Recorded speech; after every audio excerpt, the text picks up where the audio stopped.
Olá! Hoje nós vamos falar sobre diabetes mellitus. Então, no primeiro momento, nós vamos falar sobre fisiopatologia, classificação e do diagnóstico de diabetes mellitus. E no segundo momento, sobre o tratamento do diabetes mellitus tipo 2. Bom, o que é o diabetes mellitus? Diabetes mellitus não é uma doença, é um grupo de doenças caracterizadas por hiperglicemia, ou seja, aumento da glicose no sangue. E essa glicose deriva de duas fontes. Fonte externa, pela absorção intestinal, então tudo que nós comemos vira glicose, e fonte interna, ou seja, produção no nosso organismo de glicose. Aqui, o fígado é a principal fonte de glicose endógena, pelos processos de glicogenólise, quebra do glicogênio em glicose e gliconeogênese, produção de glicose a partir de outras fontes. Exemplo, ácidos graxos livres, que estão vindo do tecido adiposo, e aminoácidos que estão vindo do fígado. Bom, quais são os fatores que controlam essa glicose no fígado, na corrente sanguínea, no nosso organismo? A insulina, que é produzida pelas células beta pancreáticas, a função dela é baixar a glicemia, então ela vai favorecer a entrada da glicose na célula. Não é ela que faz essa entrada, mas ela vai permitir essa entrada, como nós veremos a seguir. Bom, e como fator protetor para impedir que essa glicose continue baixando, principalmente num período de jejum prolongado, existem os fatores contrarreguladores da insulina, que vão fazer o contrário, que vão aumentar a glicemia. E eles são produzidos nessa sequência. Primeiramente o glucagon, que é produzido pelas células alfa-pancreáticas. Então, quando a glicose chega em torno de 80, já ocorre liberação do glucagon. O glucagon, ele age somente no fígado, estimulando a glicogenólise. Se isso não for o suficiente para normalizar a glicemia, então a adrenal secreta epinefrina ou adrenalina. E aí, por isso que nós, quando ficamos um pouquinho de tempo a mais sem comer, começamos a apresentar alguns sintomas como palpitação, sudorese fria e irritação. Se isso aqui ainda não for suficiente para normalizar a glicemia, entra em ação GH e cortisol, contribuindo para o aumento dessa glicose. Vejam que a glicemia é o principal determinante da secreção hormonal. À medida que ela sobe, estimula a produção de insulina. E à medida que ela baixa, estimula a produção e liberação dos contrarreguladores. Bom, mas como ocorre a síntese e a ação da insulina? Então, a própria glicose vai ser o fator determinante, como nós vimos, para produzir essa insulina.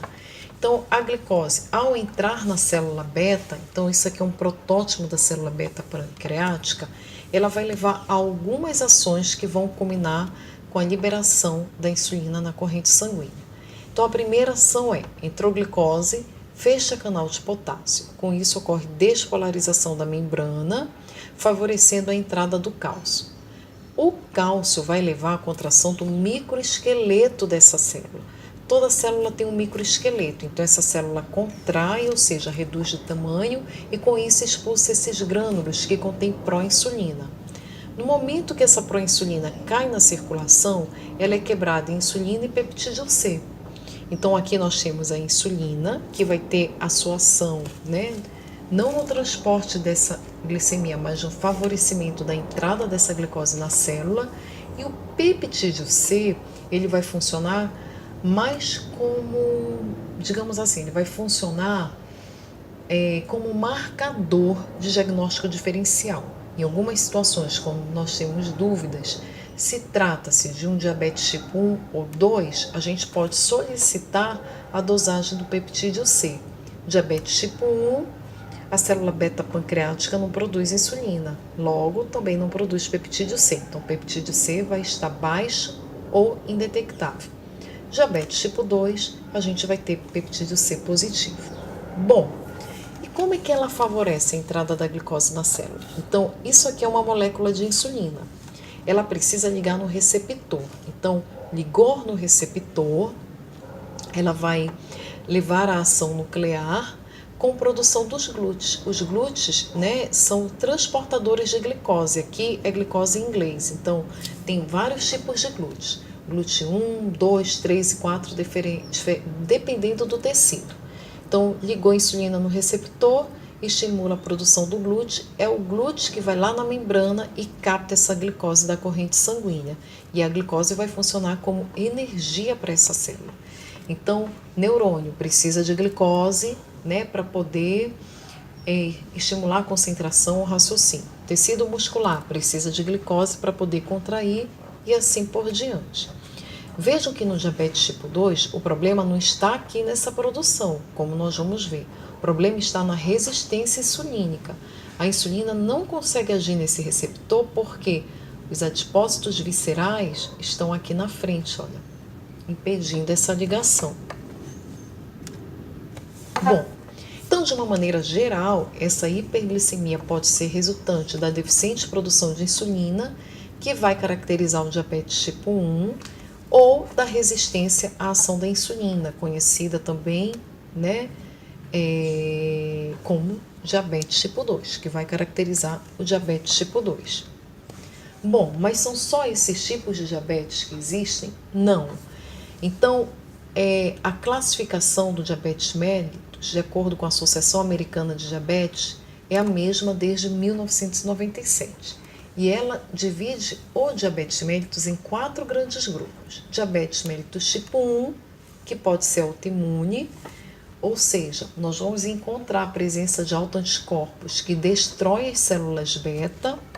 Esses autoanticorpos são o anti-GAD, que é o anti-descarboxilase do ácido glutâmico, o IAA, que é o anti-insulina, e os ICAs.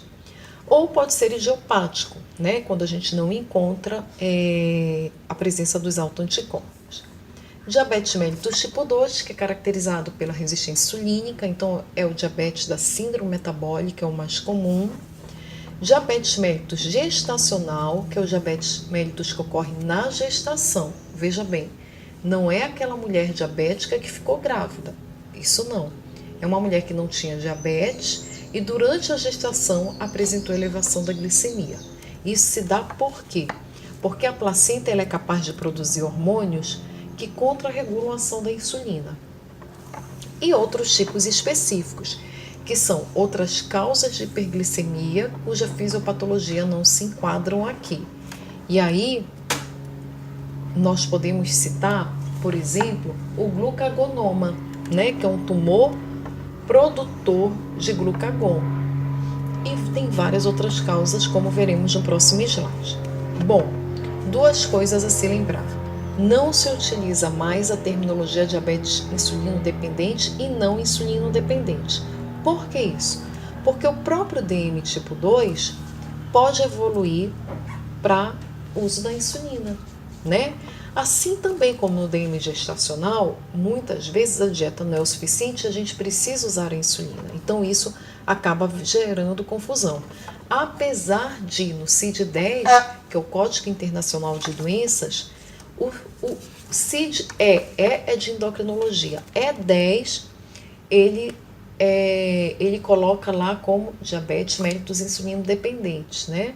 E o CID-11, diabetes mellitus insulino independente. Então, o CID-10, ele ainda não atualizou, mas na prática clínica a gente não utiliza mais. E outra coisa, não utilizamos também os algarismos romanos 1 e 2, porque isso gerava muita confusão. Então, a gente utiliza o arábico, tá? 1 e 2, que são os números do nosso dia a dia. Outros tipos específicos. Então, nós podemos citar defeitos genéticos da célula beta.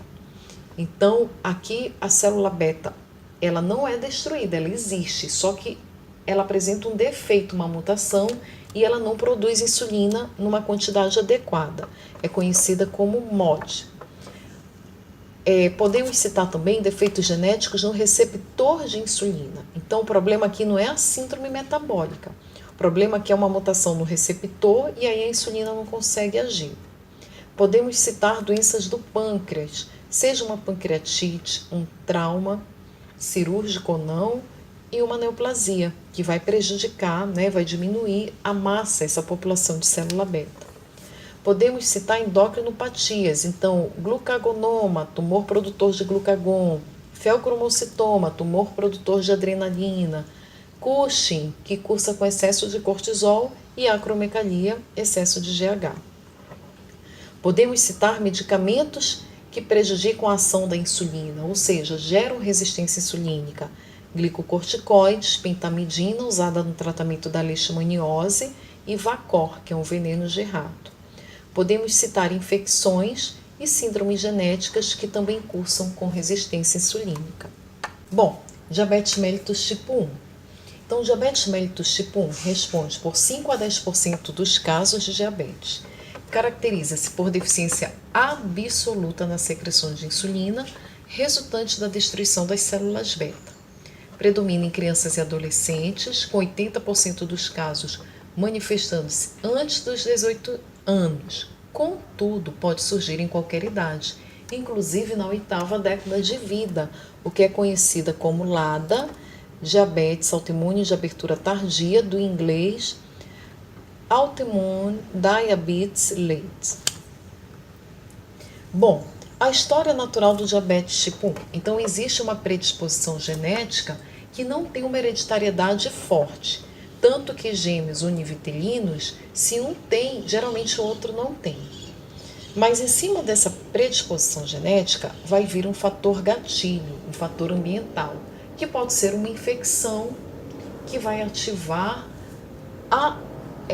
o sistema imunológico do paciente, levando à produção dos autoanticorpos. Esses autoanticorpos vão gerar uma insulinite com destruição das células beta, né?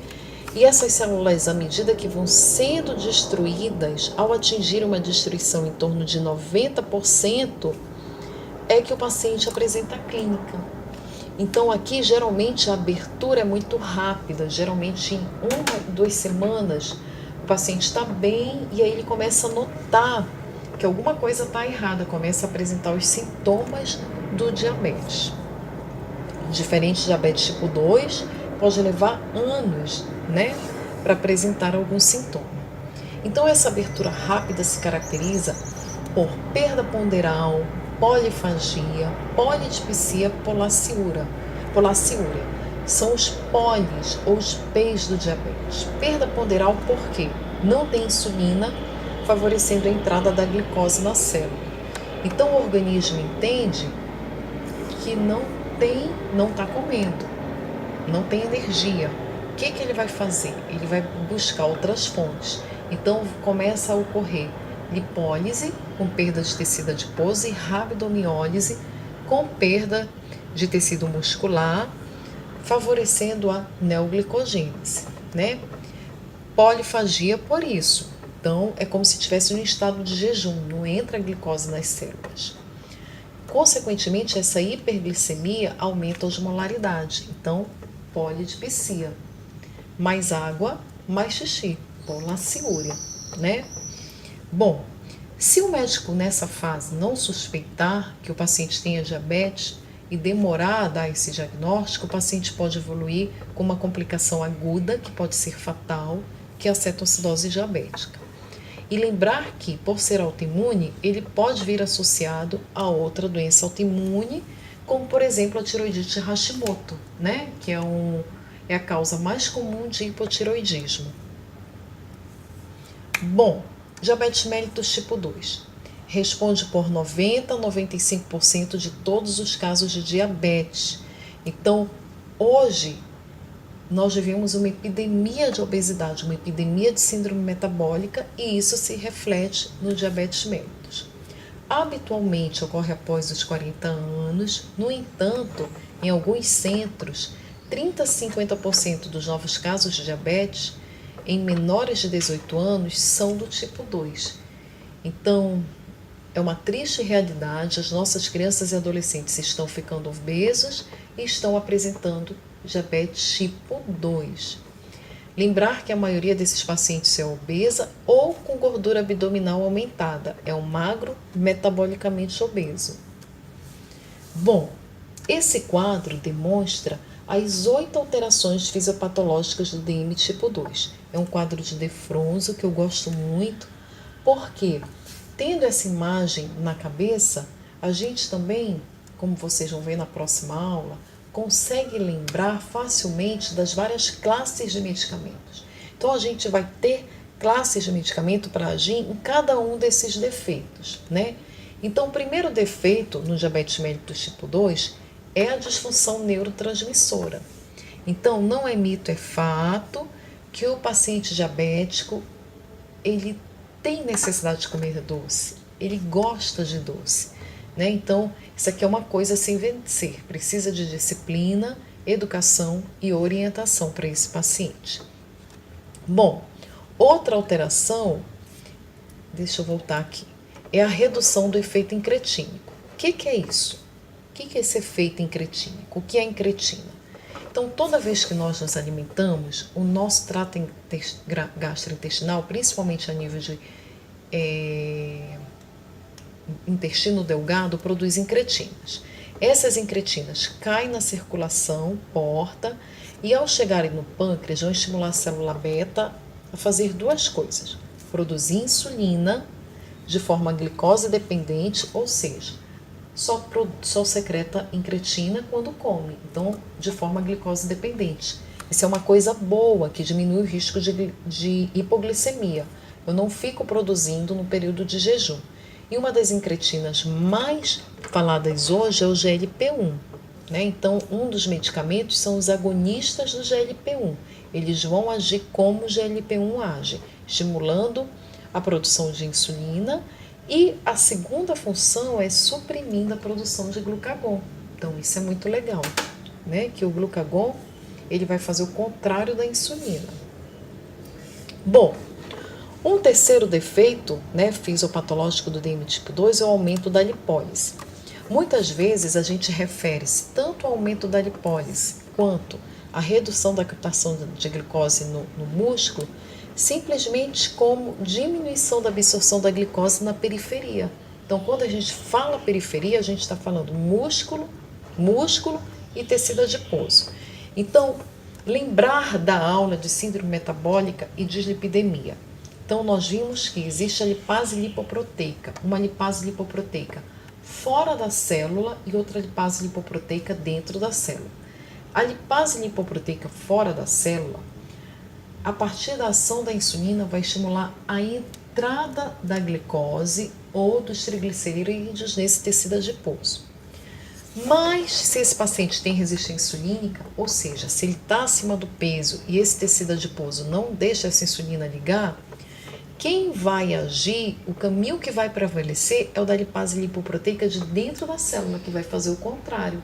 Vai favorecer a lipólise, a liberação desse ácido gástrico livre, que vai servir como matéria-prima para o fígado produzir mais açúcar, mais glicose.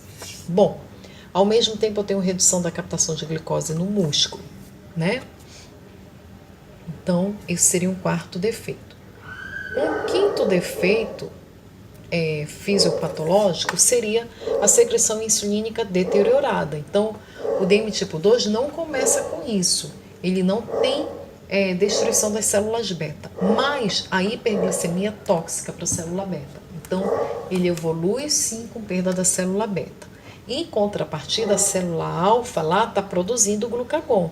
Então, esse seria um quinto defeito, que é a secreção aumentada de glucagon, né? É o quinto? Não, é o sexto. Um sétimo defeito seria o débito hepático de glicose aumentado. Aumenta do glucagon, aumenta a glicogenólise, débito hepático de glicose aumentado. E, por fim, o último defeito seria aumento na reabsorção de glicose pelo rim. Então, por exemplo, é muito comum o paciente diabético desconfiar que está diabético quando ele começa a notar que no banheiro que ele utiliza tem formiga no vaso. Então, essa glicose elevada do sangue, ela acaba sendo excretada assim pelo rim, mas ele não excreta tudo. Ele reabsorve grande parte do rim. Então, isso é um outro defeito. Bom, qual é a história natural? Um detalhe, voltando aqui. Vejam que se eu tenho 8 alterações, eu não posso falar em cura do diabetes tipo 2. Então, vocês já devem ter escutado falar na cirurgia metabólica. A cirurgia metabólica, ela age aonde? Ela age aqui, no trato gastrointestinal. O que ela faz? Como o GLP é produzido a nível de delgado e o pâncreas está próximo do duodeno, corta uma parte do intestino para deixar esse delgado mais próximo ali do pâncreas e para que o GLP-1 chegue mais rápido. Bom, estimulando essa secreção de insulina. Isso resolve o diabetes tipo 2? Não, porque existem outras alterações fisiopatológicas. Ok. Qual a história natural do DM tipo 2? Então, a história natural existe uma suscetibilidade genética também. Aqui sim, a hereditariedade é forte, tanto que um fator de risco para diabetes é parentes de primeiro grau com diabetes. Essa suscetibilidade genética, né, essa alteração genética, ela pode ficar ali adormecida e o diabetes não manifestar, desde que você tenha hábitos de vida saudáveis. Caso contrário, se a sua alimentação era inadequada e você ganha peso e além disso não pratica atividade física, ela vai se manifestar, inicialmente com resistência à insulina e consequentemente hiperinsulinemia. No primeiro momento, se a insulina não consegue agir, o pâncreas entende que está faltando insulina e começa a mandar muita insulina. Então, laboratorialmente, quando eu dosar a insulina, calcular o ROMA vai estar elevado, né? Se eu submeter esse paciente a um teste oral de tolerância à glicose, eu já posso identificar aqui uma tolerância diminuída à glicose, como nós vamos ver mais na frente.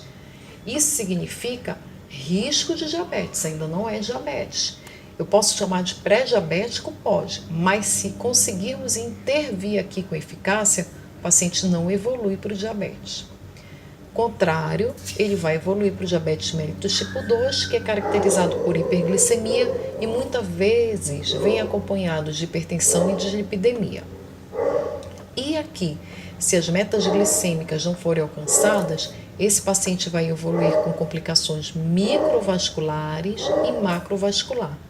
E as consequências podem ser a morte ou incapacitações, né, que diminuem muito a qualidade de vida desse paciente. Com relação à epidemiologia, nós vemos uma epidemia de diabetes, isso devido ao crescimento e envelhecimento populacional, maior urbanização, crescente prevalência de obesidade e sedentarismo e maior sobrevida de pacientes com diabetes mellitus. A prevalência de diabetes mellitus no Brasil vem aumentando. Em 1980 era em torno de 7,5% e hoje está praticamente o dobro, né? 3% ocorre entre 30 e 59 anos e quase 20% entre 60 e 69 anos.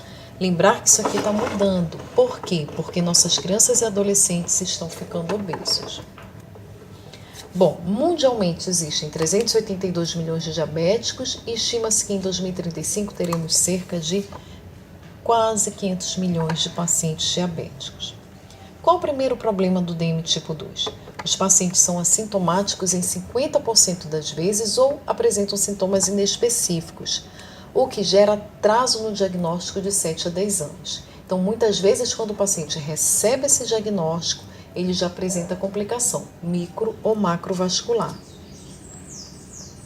Que sintomas inespecíficos são esses? Infecção do trato urinário ou infecção genital de repetição, onicomicose, tontura, indisposição, visão turva.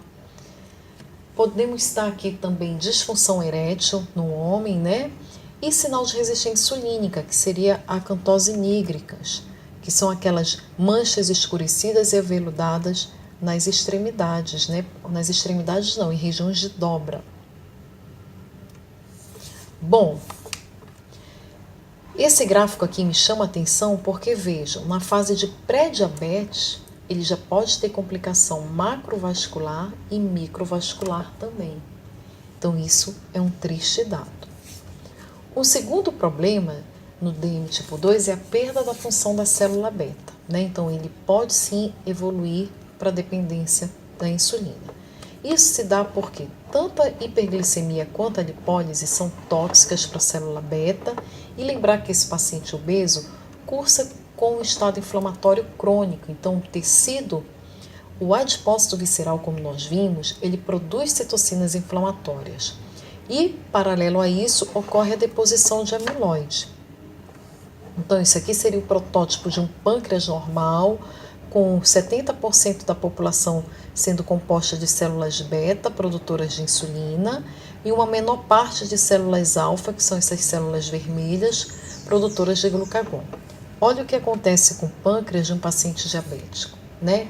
Então, ocorre deposição de placa de amiloide com desorganização estrutural importante e perda importante dessa população de células beta.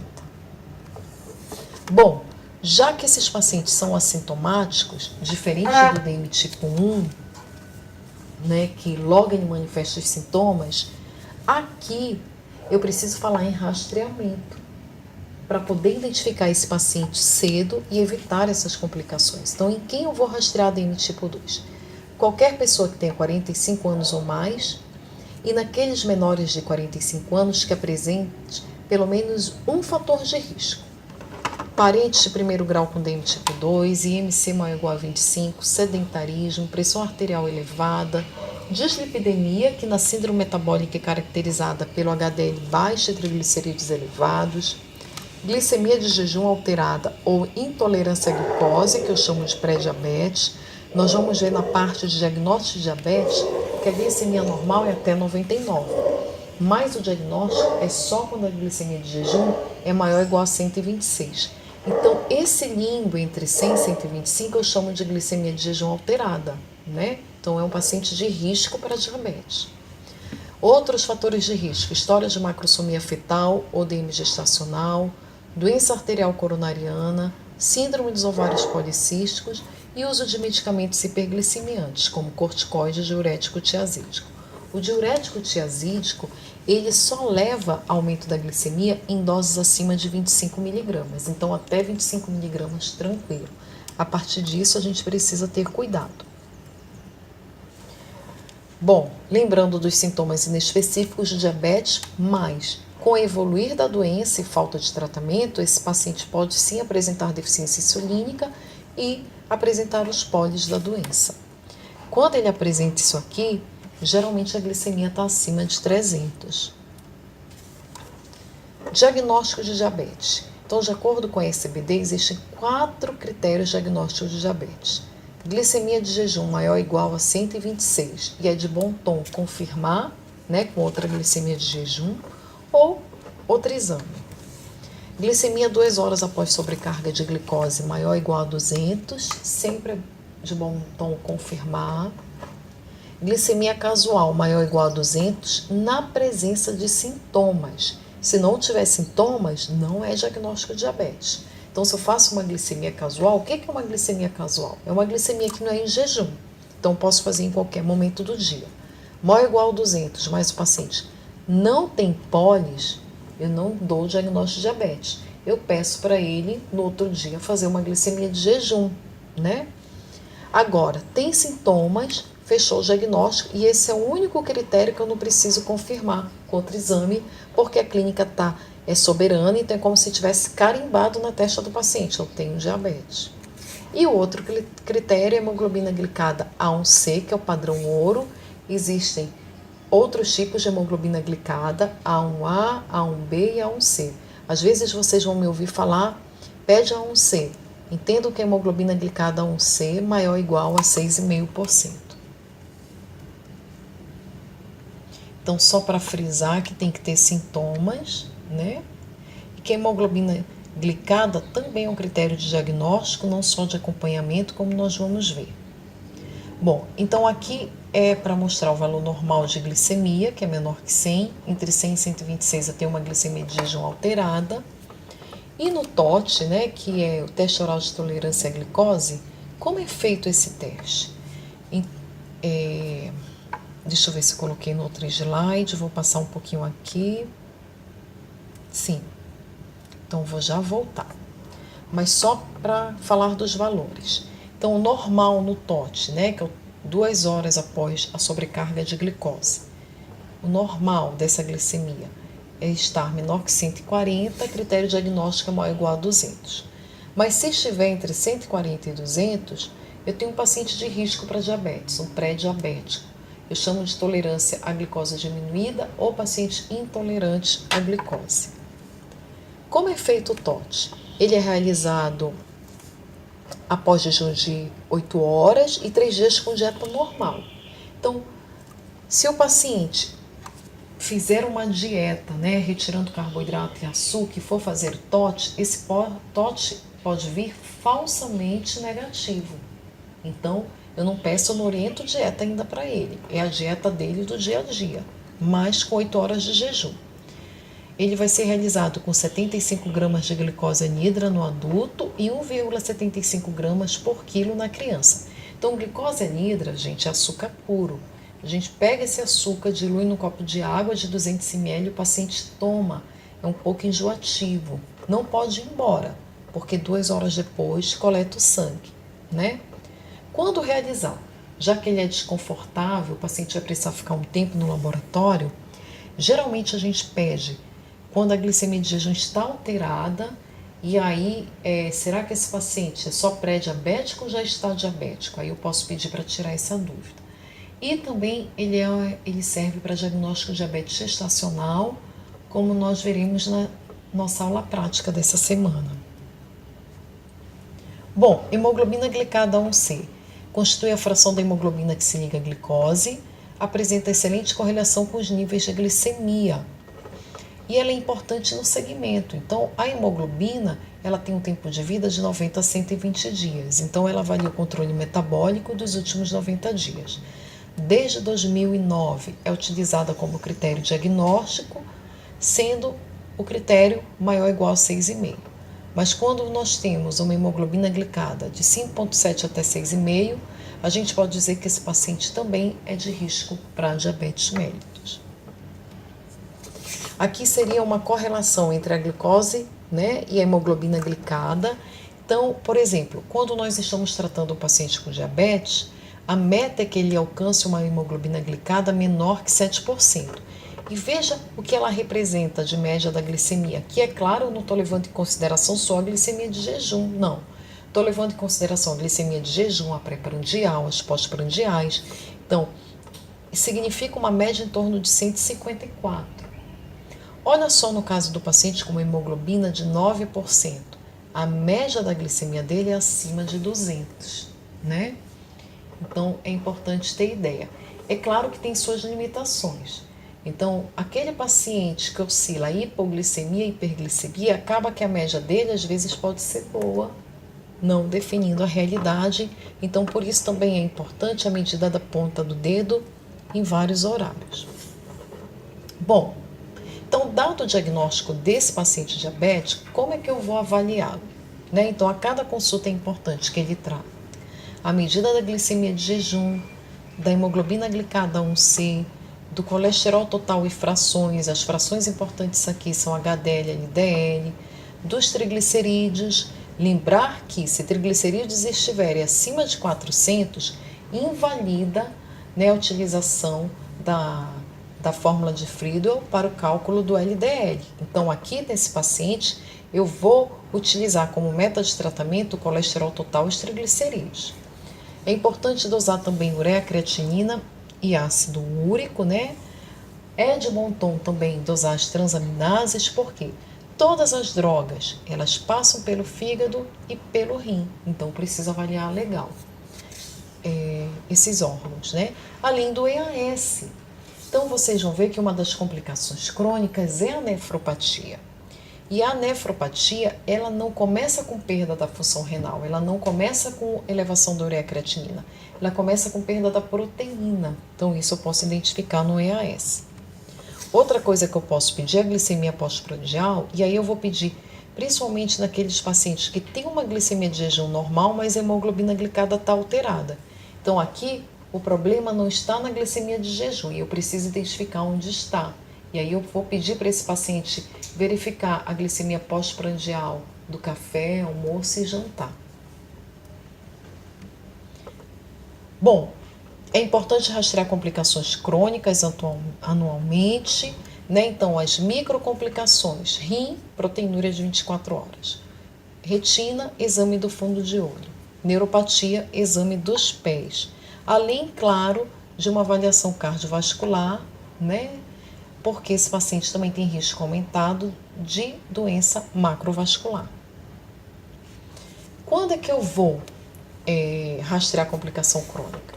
No DM tipo 2, como o diagnóstico é dado com atraso, desde o ano que eu dei o diagnóstico. Então, eu espero só controlar a glicemia para poder rastrear. No DM tipo 1, como o diagnóstico é dado logo, e essas complicações, elas levam um tempo para acontecer, eu só começo a rastrear com 5 anos de doença, ou antes disso, se o paciente entrar na adolescência. Por quê? Porque a adolescência é caracterizada por excesso de GH, que é um contrarregulador da insulina. Então, muitas vezes, essa criança que vem sendo bem controlada, ao entrar na adolescência, descompensa tudo e a gente precisa aumentar as doses de insulina. Não esquecer das metas recomendadas a serem alcançadas ao tratar esse paciente. Então, hemoglobina glicada menor que 7%. No idoso, eu posso ser mais tolerante, então posso a glicemia, a hemoglobina glicada, a meta é de 7,5% a 8,5%, porque eu tenho mais medo de hipoglicemia nessa população. A meta da glicemia de jejum é menor que 100. A média pré-prandial, pense aqui na glicemia pré-almoço e pré-jantar, menor que 130, e a glicemia pós-prandial menor que 160. Não esquecendo das outras metas, triglicerídeos menor que 150, colesterol total menor que 190, LDL menor que 100, HDL acima de 40 e pressão arterial menor que 130 por 85. E claro, se o paciente não tiver contraindicação, não esquecer do antiagregante plaquetário.